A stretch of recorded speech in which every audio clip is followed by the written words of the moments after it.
Sinisisi ni Moira si Carlos kung bakit hindi pa nito pinutol ang isang ugat na konektado sa utak ng matanda at wala nang magbubulgar umano ng baho nila.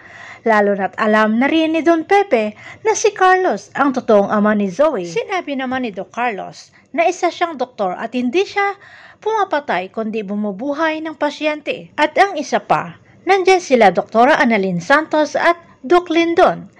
Si Zoe ay tuliro na rin na kriminal ang tingin sa sarili. Kung mamatay itong si Don Pepe ay isa siyang kriminal at kahit pa mabuhay ito, ay sa kulungan rin ang bagsak ni Zoe. Napayakap na lamang si Doc Carlos sa anak, nangako na hindi makukulong itong si Zoe. Habang si Lynette naman ay naikwento kay Carlos ang pagkita nila ni Zoe na naawa si Lynette sa dalaga, na magulo ang pamilya at si Carlos ang dinadaingan ng mga problema. Naging masaya naman si Lynette na nakapagbigay ng advice umano ang asawa niya dito kay Zoe at dagdag sinabi ni Lynette na kung may magawa lamang si Carlos na maiayos ang buhay ni Zoe ay gawin niya ito. Kaya si Carlos ay laging binabantayan si Lolo Pepe at kumukuha ng tiyempo, lalo na't kanina lamang habang kausap ni Annalyn itong si Lolo niya Pepe ay nagre-response ang Don sa pamamagitan ng pagpisil sa kamay ng apo.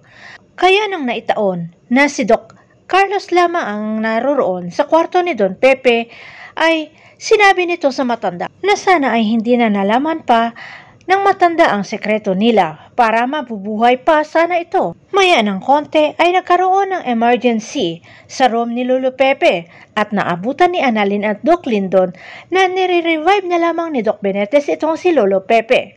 Dumating na rin si Doc RJ na dali-daling bumalik sa hospital dahil dinapuan siya ng maitim na paru-paro habang bumibili ng bulaklak kanghina na nakita ito ng tendera.